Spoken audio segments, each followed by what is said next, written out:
what's up? Baby, let's go. Radio Cards, the best radio station of the campus. Radio Cards. Radio Cards. It's arts only. Dear subjects, this is your Emperor speaking. I come to you today to present some monologues, some of my personal favorites. This first one is from the famous comic and movie V for Vendetta. But on this most auspicious of nights, permit me then, in lieu of the more commonplace sobriquet, to suggest the character of this dramatic persona. Voila! In view, a humble vaudevillian veteran, cast vicariously as both victim and villain by the vicissitudes of fate. This visage, no mere veneer of vanity, is a vestige of the Vox Populi, now vacant, vanished. However, this valorous visitation of a bygone vexation stands vivified and has vowed to vanquish these venal and virulent vermin vanguarding vice and vouchsafing the violently vicious and vocacious violation of volition. The only verdict is vengeance, a vendetta, held as a votive not in vain, for the value and veracity of such shall one day vindicate the vigilant and the virtuous. Verily, this vichyssoise of verbiage V is most verbose, so let me simply add that it's my very good honor to meet you, and you may call me V. That, my fellow subjects, was the first monologue I wanted to present to you from V for Vendetta, spoken by a hero and villain at the same time, V. A fascinating character, really, but let's move on to a second one, shall we? This one comes from a bit more black and white villain. His name is Patrick Bateman, from the play later turned into a movie, American Psycho. Let me begin. I live in the American Gardens building on the West 81st Street on the 11th floor. My name is Patrick Bateman. I'm 27 years old. I believe in taking care of myself and a balanced diet and a rigorous exercise routine. In the morning, if my face is a little puffy, I'll put on an ice pack while doing my stomach crunches. I can do 1,000 now. After I remove the ice pack, I use a deep pore cleanser lotion. In the shower, I use a water-activated gel cleanser, then a honey almond body scrub, and on the face, an exfoliating gel scrub. Then, I apply an herb mint facial mask, which I leave on for 10 minutes while I prepare the rest of my routine. I always use an aftershave lotion with little or no alcohol, because alcohol dries your face out and makes you look older. The moisturizer, then an anti-age eye balm, followed by a final moisturizing protective lotion. There is an idea of a Patrick Bateman, some kind of abstraction, but there is no real me, only an entity, something illusory. And though I can hide my cold glaze, and you can shake my hand and feel flesh gripping yours, and maybe you can even sense our lifestyles are probably comparable, I simply am not here. A splendid monologue delivered in the movie by Christian Bale, an amazing actor. One of my favorites, if you want to know a little trivia about the Emperor. Next on our list, on my list, is Macbeth. To be thus is nothing. To be thus is nothing, but to safely be thus. Our fears in Banquo stick deep, and in his royalty of nature reigns that which would be feared. 'Tis much he dares, and to that dauntless temper of his mind, he hath a wisdom that doth guide his valor to act in safety. There is none but he whose being I do fear, and under him my genius is rebuked. As, it is said, Mark Antony's was by Caesar. He chid the sisters when first they put the name of king upon me, and bade them speak to him. Then, prophet-like, they hailed him father to a line of kings. Upon my head they placed a fruitless crown, and put a barren sceptre in my gripe. Thence, to be wrenched with an unlineal hand, no son of mine succeeding. If it'd be so, for Banquo's issue have I filed my mind. For them, the gracious Duncan, have I murdered, put rancors in the vessel of my peace, only for them, and mine eternal jewel, given to the common enemy of man, to make them kings, the seed of Banquo kings. Rather than so, come fate into the list, and champion me to the utterance. And that was the final monologue I wanted to present to you from Macbeth. Thank you very much for having listened to your emperor. I look forward to seeing you all again, my fellow subjects. Live long and prosper.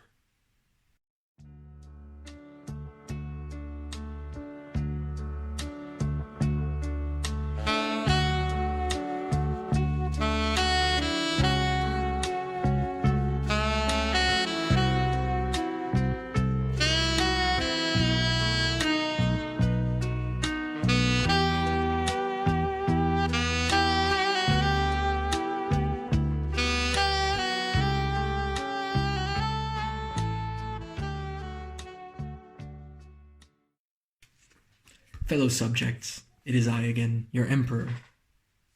I hope you're all doing well and fine. I am here again to read to you from my favorite book by Oscar Wilde, The Picture of Dorian Gray. It is here, in the second chapter, that Dorian Gray is introduced for the first time. Sit back, relax, and enjoy. As they entered, they saw Dorian Gray. He was seated at the piano, with his back to them, turning over the pages of a volume of Schumann's forest scenes. "You must lend me these, Basil," he cried. "I want to learn them. They are perfectly charming." "That entirely depends on how you sit today, Dorian."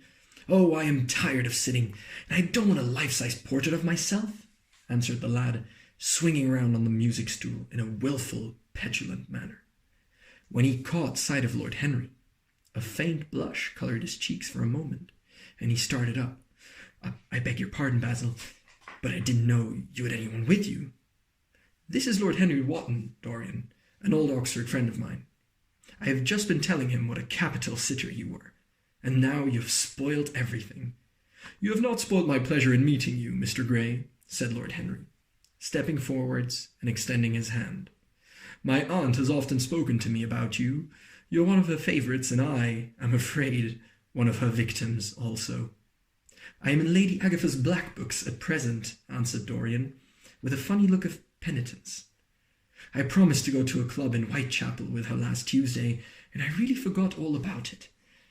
We were to have played a duet together, 3 duets, I believe. I don't know what she will say to me. I'm far too frightened to call." "Oh, I will make you your peace with my aunt. She is quite devoted to you, and I don't think it really matters about your not being there. The audience probably thought it was a duet when Aunt Agatha sits down to the piano. She makes quite enough noise for 2 people." "That is very horrid to her, and not very nice to me," answered Dorian, laughing. Lord Henry looked at him.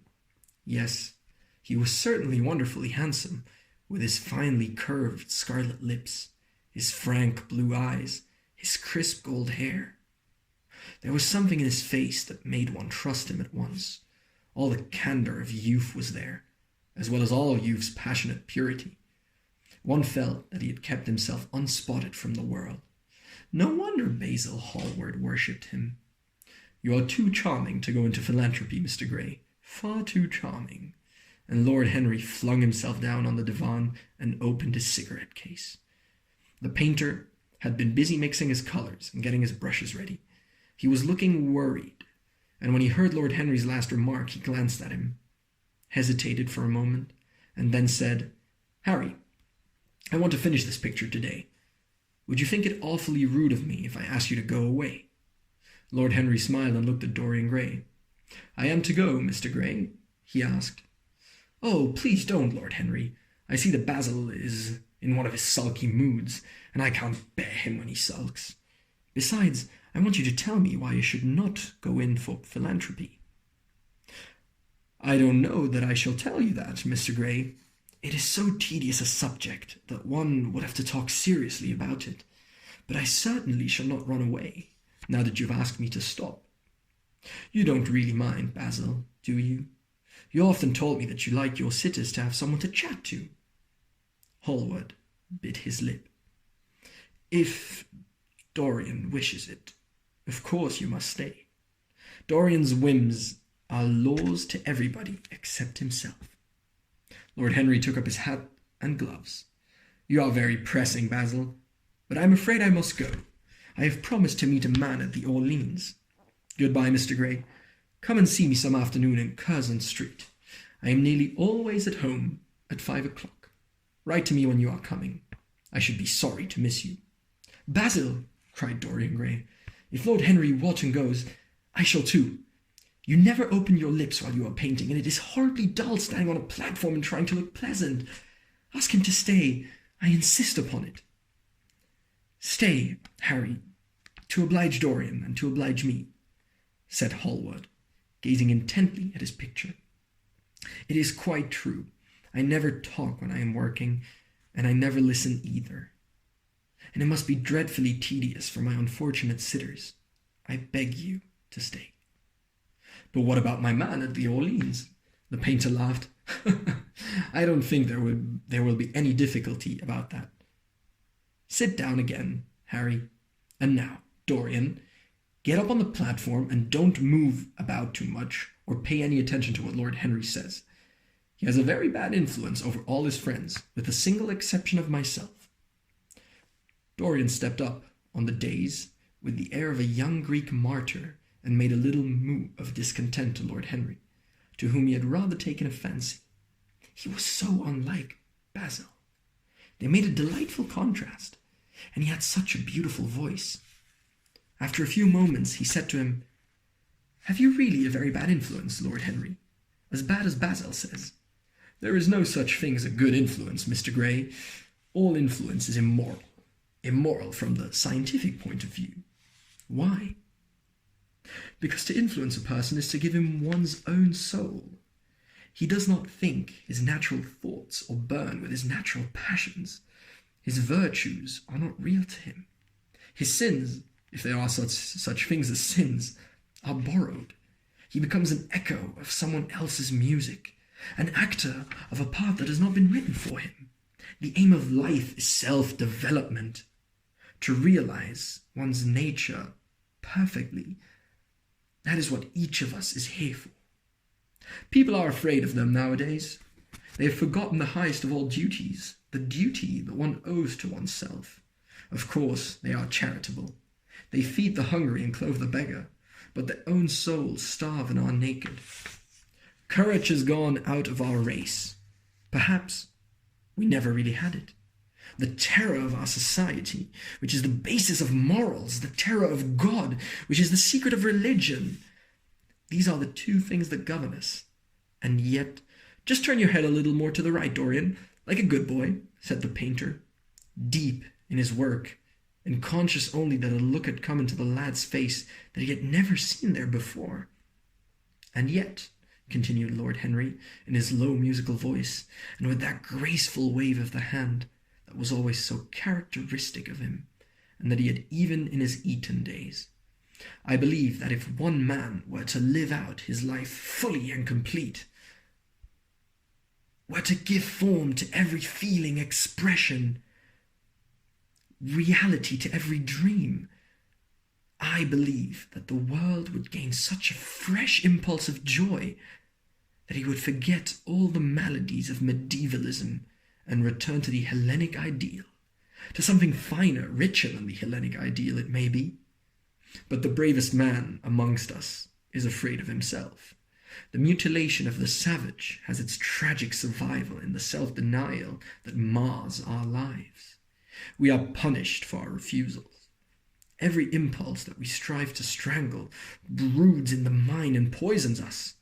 The body sins once and is done with its sin, for action is a mode of purification. Nothing remains then but the recollection of a pleasure or the luxury of a regret. The only way to get rid of a temptation is to yield to it.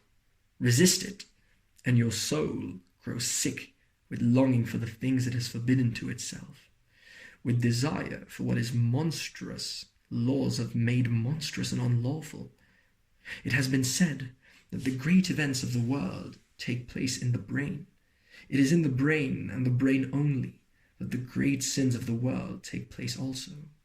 You, Mr. Gray, you yourself, with your rose-red youth and your rose-white boyhood, you have had passions that have made you afraid, thoughts that have filled you with terror, daydreams and sleeping dreams whose mere memory might stain your cheek with shame. Stop! Faltered Dorian Gray. Stop! You bewilder me. I don't know what to say. There is some answer to you, but I cannot find it. Don't speak. Let me think, or rather, let me try not to think. For nearly 10 minutes he stood there motionless, with parted lips and eyes strangely bright. He was dimly conscious that entirely fresh influences work within him. Yet they seemed to him to have come really from himself. The few words that Basil's friend had said to him, words spoken by chance, no doubt, and with willful paradox in them, had touched some secret chord that had never been touched before. But that, he felt, was now vibrating and throbbing to curious pulses. Music had stirred him like that. Music had troubled him many times, but music was not articulate. It was not a new world, but rather another chaos that it created in us. Words, mere words, how terrible they were, how clear and vivid and cruel. One could not escape from them, and yet what a subtle magic there was in them. They seemed to be able to give a plastic form to formless things, and to have a music of their own as sweet as that of a viol or of lute. Mere words. Was there anything so real as words? Yes, there had been things in his boyhood that he had not understood. He understood them now. Life suddenly became fiery colored to him. It seemed to him that he had been walking in fire. Why had he not known it? With his subtle smile, Lord Henry watched him. He knew the precise psychological moment when to say nothing. He felt intensely interested. He was amazed at the sudden impression that his words had produced, and, remembering a book that he had read when he was 16, a book which had revealed to him much that he had not known before, he wondered whether Dorian Gray was passing through a similar experience. He had merely shot an arrow into the air. Had it hit the mark? How fascinating the lad was! Hallward painted away with that marvelous bold touch of his that had the true refinement and perfect delicacy that in art, at any rate, comes only from strength. He was unconscious of the silence. "Basil, I am tired of standing," cried Dorian Gray suddenly. "I must go out and sit in the garden. The air is stifling here." "My dear fellow, I'm so sorry. When I'm painting, I can't think of anything else, but you never sat better. You were perfectly still, and I have caught the effect I wanted. The half-parted lips, and the bright look in the eyes.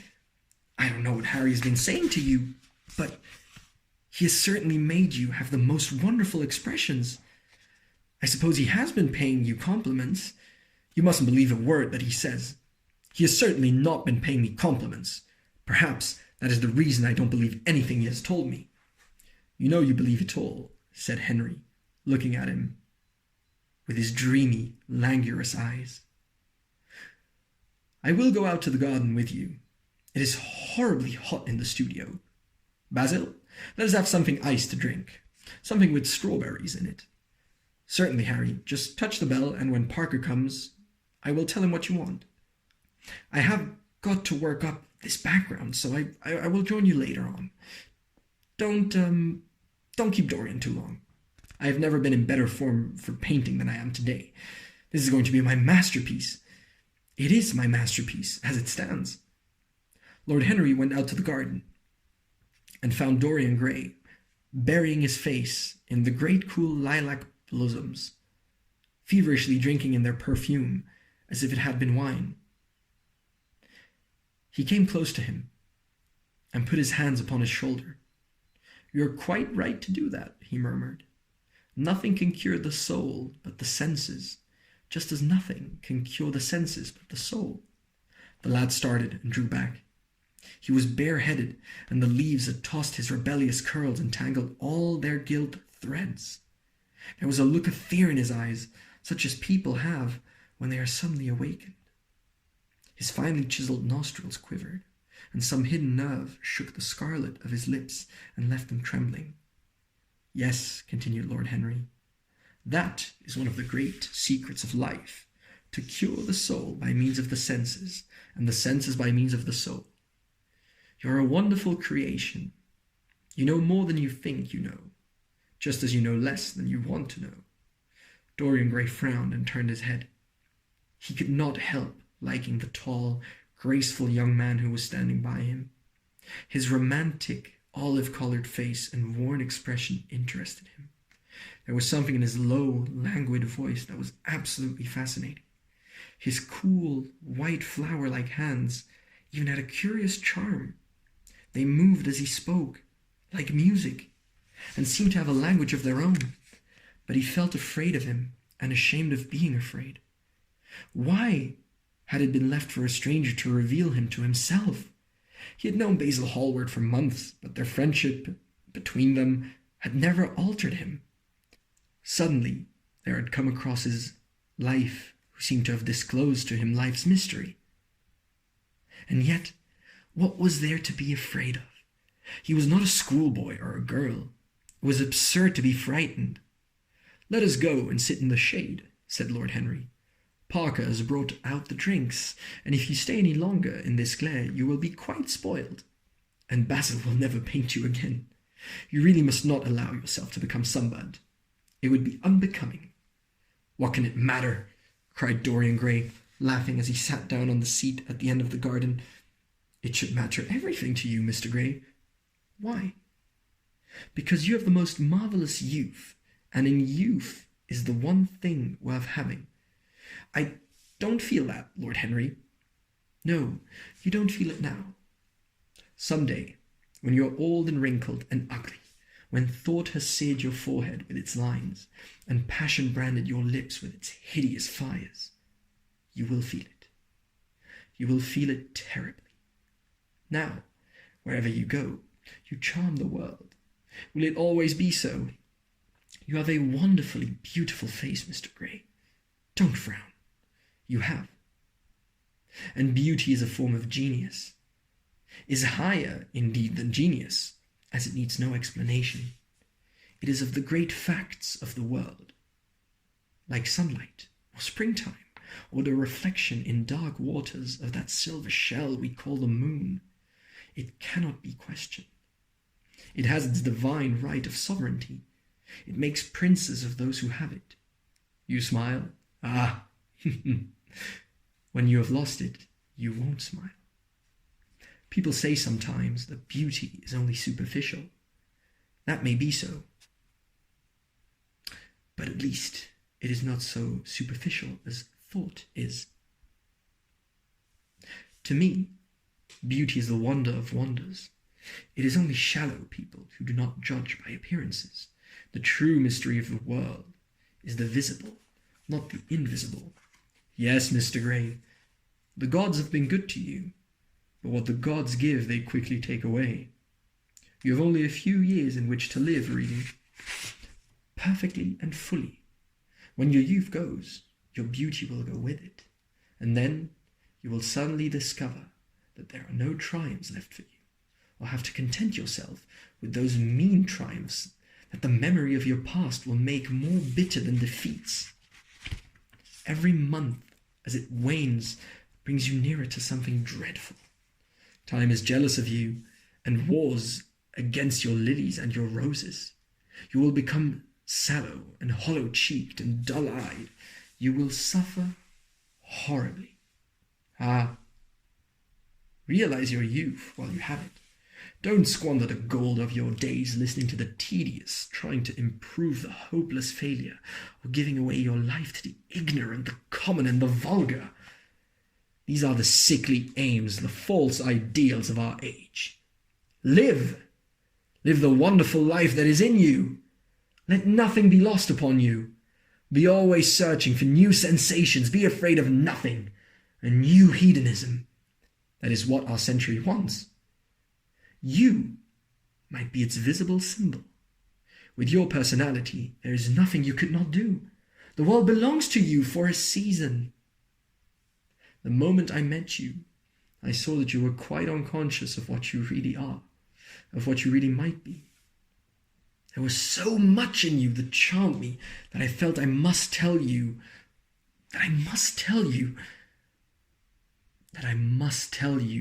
something about yourself. I thought how tragic it would be if you were wasted, for there is such a little time that your youth will last. Such a little time. The common hill flowers wither, but they blossom again. The laburnum will be as yellow next June as it is now. In a month, there will be purple stars on the clematis, and year after year, the green night of its leaves will hold its purple stars. But we never get back our youth. The pulse of joy that beats in us at 20 becomes sluggish. Our limbs fail, our senses rot. We degenerate into hideous puppets, haunted by the memory of the passions of which we were too much afraid, and the exquisite temptations that we had not the courage to yield to. Youth! Youth! There is absolutely nothing in the world but youth. Dorian Gray listened, open-eyed and wondering. The spray of lilac fell from his hand upon the gravel. A furry bee came and buzzed round it for a moment. Then it began to scramble all over the oval, stellated globe of the tiny blossoms. He watched it with that strange interest in trivial things that we try to develop when things of high import make us afraid, or when we are stirred by some new emotion for which we cannot find expression, or when some thought that terrifies us lays sudden siege to the brain and calls on us to yield. After a time, the bee flew away. He saw it creeping into the stained trumpet of a Tyrian convolvulus. The flower seemed to quiver, and then swayed gently to and fro. Suddenly, the painter appeared at the door of the studio and made staccato signs for them to come in. They turned to each other and smiled. "I am waiting," he cried. "Do come in. The light is quite perfect, and you can bring your drinks." They rose up and sauntered down the walk together. 2 green and white butterflies fluttered past them, and in the pear tree at the corner of the garden a thrush began to sing. "You are glad to have met me, Mr. Gray," said Lord Henry, looking at him. "Yes, I am glad now. I wonder, shall I always be glad?" "Always! That is a dreadful word. It makes me shudder when I hear it. Women are so fond of using it. They spoil every romance by trying to make it last forever. It is a meaningless word, too. The only difference between a caprice and a lifelong passion is that the caprice lasts a little longer." As they entered the studio, Dorian Gray put his hand upon Lord Henry's arm. "In that case, let our friendship be a caprice," he murmured, flushing at his own boldness, then stepped up on the platform and resumed his pose. Lord Henry flung himself into a large wicker armchair and watched him. The sweep and dash of the brush on the canvas made the only sound that broke the stillness, except when, now and then, Hallward stepped back to look at his work from a distance. In the slanting beams that streamed through the open doorway, the dust danced and was golden. The heavy scent of the roses seemed to brood over everything. After about a quarter of an hour, Hallward stopped painting, looked for a long time at Dorian Gray, and then for a long time at the picture, biting the end of one of his huge brushes and frowning. "It is quite finished," he cried at last, and stooping down, he wrote his name in long vermilion letters on the left-hand corner of the canvas. Lord Henry came over and examined the picture. It was certainly a wonderful work of art, and a wonderful likeness as well. "My dear fellow, I congratulate you most warmly," he said. "It is the finest portrait of modern times. Mr. Gray, come over and look at yourself." The lad started, as if awakened from some dream. "Is it really finished?" he murmured, stepping down from the platform. "Quite finished," said the painter. "And you have sat splendidly today. Oh, I am awfully obliged to you." "That is entirely due to me," broke in Lord Henry. "Isn't it, Mr. Gray?" Dorian made no answer, but passed listlessly in front of his picture and turned towards it. When he saw it, he drew back, and his cheeks flushed for a moment with pleasure. A look of joy came into his eyes, as if he had recognized himself for the first time. He stood there, motionless and in wonder, dimly conscious that Hallward was speaking to him, but not catching the meaning of his words. The sense of his own beauty came on him like a revelation. He had never felt it before. Basil Hallward's compliments had seemed to him to be merely the charming exaggerations of friendship. He had listened to them, laughed at them, forgotten them. They had not influenced his nature. Then had come Lord Henry Wotton with his strange panegyric on youth, his terrible warning of its brevity. That had stirred him at the time, and now, as he stood gazing at the shadow of his own loveliness, the full reality of the description flashed across him. Yes, there would be a day when his face would be wrinkled and wizen, his eyes dim and colourless, the grey of his figure broken and deformed. The scarlet would pass away from his lips, and the gold steal from his hair. The life that was to make his soul would mar his body. He would become dreadful, hideous, and uncouth. As he thought of it, a sharp pang of pain struck through him like a knife and made each delicate fibre of his nature quiver. His eyes deepened into amethyst, and across them came a mist of tears. He felt as if a hand of ice had been laid upon his heart. "Don't you like it?" cried Hallward at last, stung a little by the lad's silence, not understanding what it meant. "Of course he likes it," said Lord Henry. "Who wouldn't like it? It is one of the greatest things in modern art. I will give you anything you like to ask for it. I must have it. It is not my property, Harry. Whose property is it?" "Dorian's, of course," answered the painter. "He is a very lucky fellow." "How sad it is," murmured Dorian Gray, with his eyes still fixed upon his own portrait. "How sad it is. I shall grow old and horrible and dreadful. But this picture will remain always young. It will never be older than this particular day of June. If it were only the other way! If it were I who was to be always young, and the picture that was to grow old, for that, I would give everything. Yes, there is nothing in the whole world I would not give. I would give my soul for that." "You would hardly care for such an arrangement, Basil," cried Lord Henry, laughing. "It would be rather hard lines on your work." "I should object very strongly, Harry," said Hallward. Dorian Gray turned and looked at him. "I believe you would, Basil. You like your art better than your friends. I am no more to you than a green bronze figure. Hardly as much, I dare say." The painter stared in amazement. It was so unlike Dorian to speak like that.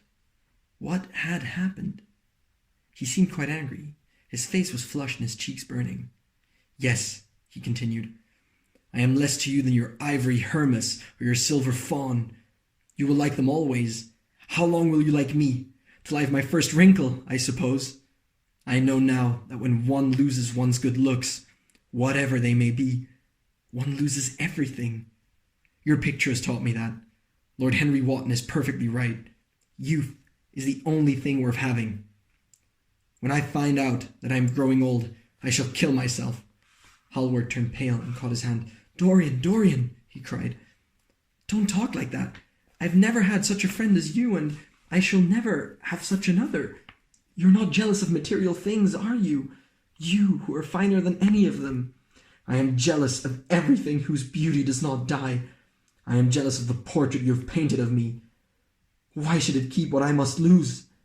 Every moment that passes takes something from me and gives something to it.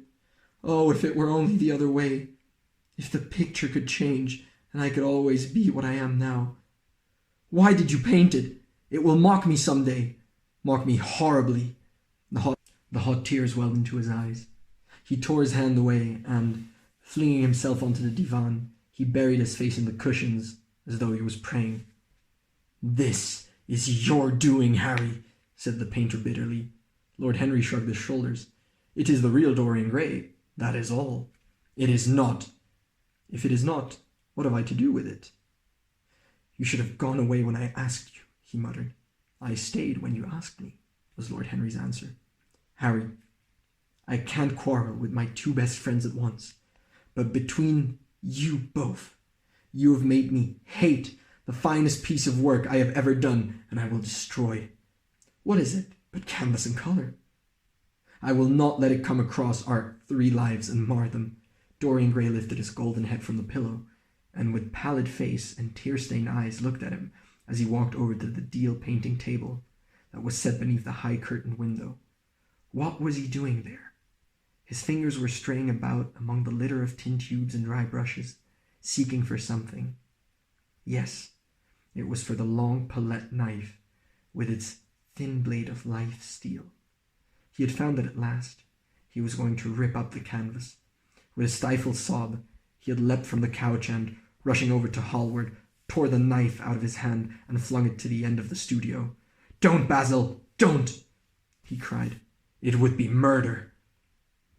"I am glad you appreciate my work at last, Dorian," said the painter, coldly, when he had recovered from his surprise. "I never thought you would." "Appreciate it? I am in love with it, Basil. It is part of myself. I feel that. Well, as soon as you are dry, you shall be varnished and framed and sent home. Then you can do what you like with yourself." And he walked across the room and rang the bell for tea. "You will have tea, of course, Dorian. And so will you, Harry. Or do you object to such simple pleasures?" "I adore simple pleasures," said Lord Henry. "They are the last refuge of the complex. But I don't like scenes, except on the stage. What absurd fellows you are, both of you. I wonder who it was defined man as a rational animal. It was the most premature definition ever given. Man is many things, but he is not rational. I am glad he is not. After all, though I wish you chaps would not squabble over the picture. You had much better let me have it, Basil. This silly boy doesn't really want it, and I really do." "If you let anyone have it but me, Basil, I shall never forgive you," cried Dorian. "And I don't allow people to call me a silly boy. You know the picture is yours, Dorian. I gave it to you before it existed. And you know that you have been a little silly, Mr. Gray, and that you don't really object to being reminded that you are extremely young." "I should have objected very strongly this morning, Lord Henry." "Ah, this morning. You have lived since then." There came a knock at the door, and the butler entered with a laden tea-tray and set it down upon a small Japanese table. There was a rattle of cups and saucers and the hissing of a fluted Georgian urn. 2 globe-shaped china dishes were brought in by a page. Dorian Gray went over and poured out the tea. The 2 men sauntered languidly to the table and examined what was under the covers. "Let us go to the theatre tonight," said Lord Henry. "There is sure to be something on somewhere. I have promised to dine at White's, but it is only with an old friend, so I can send him a wire to say that I am ill, or that I am prevented from coming in consequence of a subsequent engagement. I think that would be a rather nice excuse. It would have all the surprise of candor. It is such a bore putting on one's dress clothes," muttered Hallward. "And when one has them on, they are so horrid." "Yes," answered Lord Henry dreamily. "The costume of the 19th century is detestable. It is so sombre, so depressing. Sin is the only real colour element left in modern life." "You really must not say things like that before Dorian, Harry." Before which Dorian? The one who is pouring out tea for us, or the one in the picture? Before either. I should like to come with you to the theatre, Lord Henry, said the lad. Then you shall come, and you will come too, Basil, won't you? I can't, really. I would sooner not. I have a lot of work to do. Well, then you and I will go alone, Mr. Gray. I should like that. I should like that a lot. The painter bit his lip and walked over, cup in hand, to the picture. I shall stay with the real Dorian, he said sadly. Is it the real Dorian?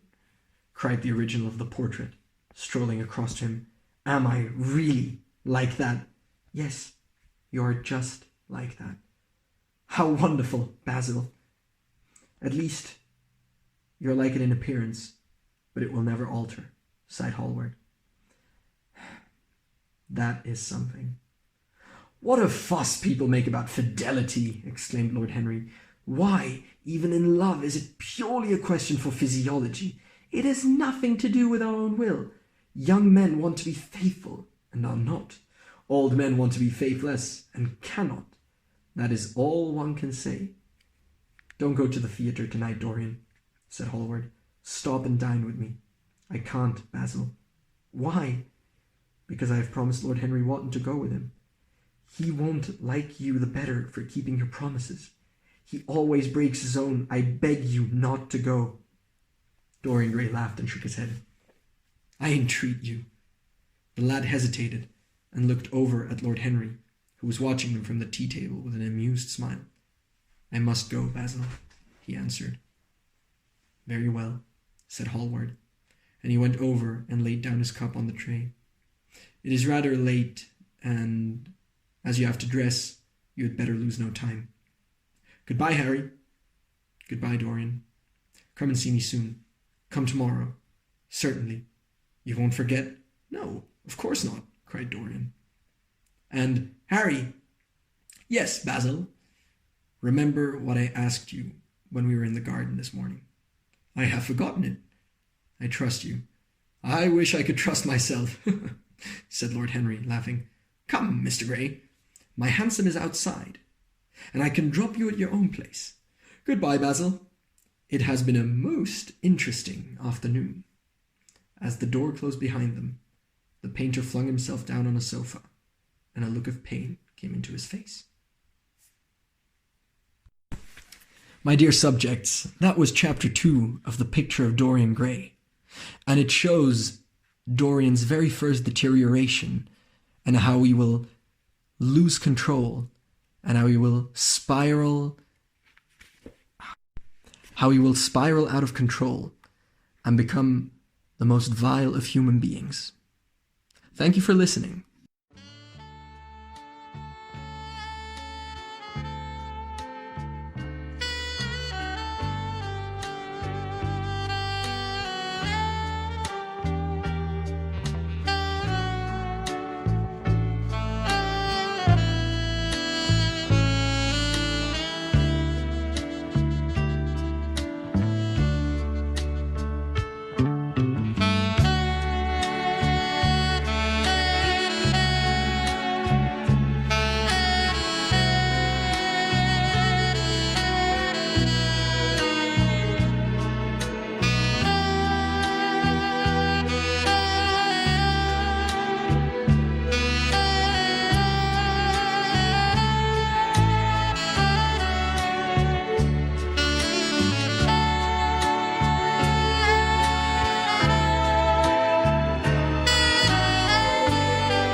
Hello, dear subjects. This is your Emperor again. You might remember that I read some Oscar Wilde to you, The Portrait of Dorian Gray, to be exact. Now I want to read a poem to you by Oscar Wilde. It is called Her Voice. The wild bee reels from bough to bough, with his furry coat and his gauzy wing. Now in a lily cup, And now, setting a jacinth bell a-swing, in his wandering, sit closer, love, it was here I trow, I made that vow. Swore that two lives should be like one, as long as the seagull loved the sea, as long as the sunflower sought the sun. It shall be, I said, for eternity, twixt you and me. Dear friend, those times are over and done. Love's web is spun. Look upward where the poplar trees sway in the summer air. Here in the valley, never a breeze scatters the thistle down, but there great winds blow fair from the mighty murmuring mystical seas and the wave-flashed leas. Look upward where the white gull screams. What does it see that we do not see? Is that a star, or the lamp that gleams on some outward voyaging argosy? Ah, can it be? We have lived our lives in a land of dreams. How sad it seems. Sweet, there is nothing left to say but this, that love is never lost. Keen winter stabs the breasts of May, whose crimson roses burst his frost. Ships tempest-tossed will find a harbor in some bay, and so we may. And there is nothing left to do but to kiss once again and part. Nay, there is nothing we should rue. I have my beauty, you your art. Nay, do not start. One world was not enough for two, like me and you. Next up, I would like to read to you No Man is an Island by John Donne. No man is an island entire of itself. Every man is a piece of the continent, a part of the main. If a clod be washed away by the sea, Europe is the less, as well as if a promontory were, as well as any manner of thy friends or of thine own were. Any man's death diminishes me, because I am involved in mankind, and therefore never sent to know for whom the bells toll. It tolls for thee. I wanted to read out these two poems to you because it is in stark contrast to Dorian Gray's vanity and narcissistic personality, which develops over the course of the book. And I would very much recommend that you read that book. It is a very wonderful book, and it deserves to be read. And now I would like to read to you Invictus by William Ernest Henley. Out of the night that covers me, black as the pit from pole to pole, I thank whatever gods may be for my unconquerable soul. In the fell clutch of circumstance, I have not winced nor cried aloud. Under the bludgeonings of chance, my head is bloody, but unbowed. Beyond this place of wrath and tears looms but the horror of the shade, and yet the menace of the years finds and shall find me unafraid. It matters not how strait the gate, how charged with punishments the scroll. I am the master of my fate. I am the captain of my soul.